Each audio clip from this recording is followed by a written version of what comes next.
Assalamualaikum warahmatullahi wabarakatuh, saudara sebangsa dan setanah air. Selamat berjumpa kembali di kanal Dunia Hipnotis bersama saya Eko J. Saputra. Pada kesempatan kali ini saya akan menyampaikan satu materi yang sangat menarik dan ini sangat berguna buat kita. Bagaimana mengendalikan marah dalam waktu 1 menit. Nah, ini penting sekali harus kita pahami karena yang namanya kemarahan itu akan punya pengaruh sangat luar biasa baik secara fisik maupun mental. Apalagi kebiasaan ini terus terjadi, harus kita alami setiap saat. Nah, sebelum kita lanjutkan, marah adalah salah satu bentuk emosi. Marah adalah ungkapan sebagai perasaan yang kita alami karena kita merasa tidak mendapatkan keadilan. Nah, repotnya ketika kita setiap saat selalu marah, maka dampaknya secara fisik itu akan mengganggu kesehatan fisiknya kita, organnya kita. Ini yang biasa disebut namanya psikosomatis. Jadi jangan aneh ketika orang yang biasa marah itu dampaknya sering sakit kepala, pundaknya nyeri, mungkin juga asam lambungnya meningkat, sesak napas dan lain sebagainya. Ini pengalaman saya di kursi terapi. Orang yang biasa marah biasanya secara fisikly dia mengalami gangguan. Apalagi kebiasaan itu terus terjadi. Nah, secara mental ya bisa mengalami orang yang sering marah biasanya akan mengalami kesulitan tidurnya, tidak stabil. Jadi sangat merugikan sekali. Apalagi kemarahan ini biasa dilakukan oleh misalnya anggota keluarga, istri, suami atau dengan anak. Bahkan dengan orang lain, ya bisa jadi kalau di atasan kepada anak buahnya. Nah, seperti itu. Atau kepada orang yang tidak dikenal. Jadi, yang namanya marah itu dampaknya sangat negatif sekali. Ingat, penyesalan itu biasanya datangnya terakhir. Nah, ini yang jelas setiap emosi itu membutuhkan ekspresi.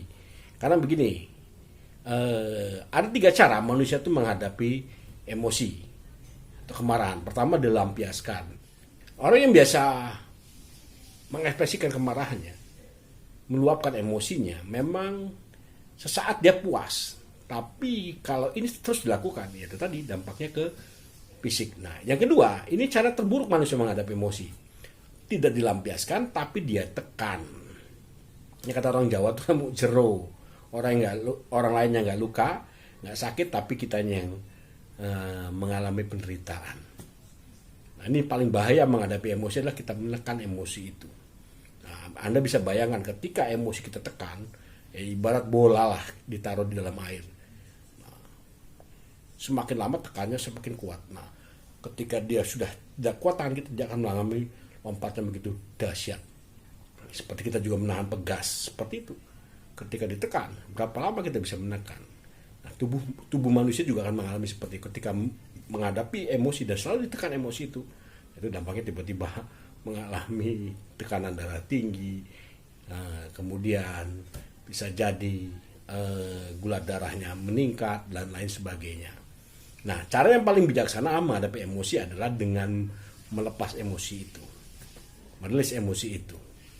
Nah, banyak cara untuk melepas emosi.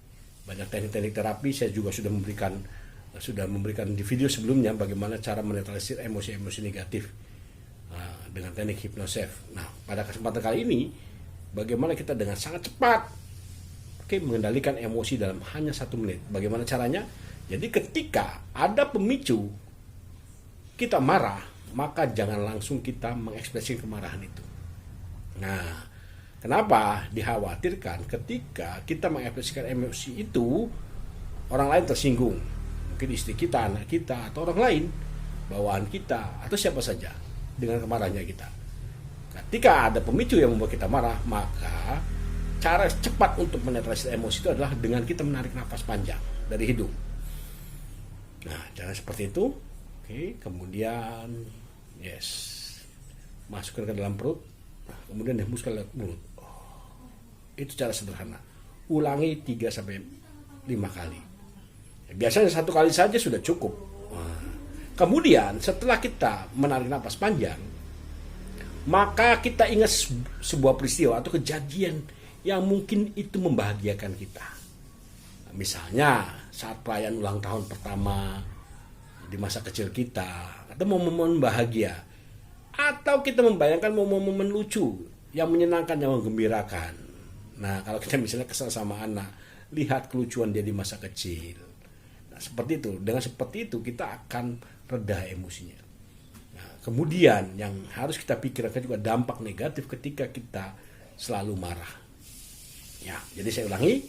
Pertama adalah ketika kita menghadapi kemarahan atau sesuatu yang membuat kita marah, jangan langsung ekspresikan.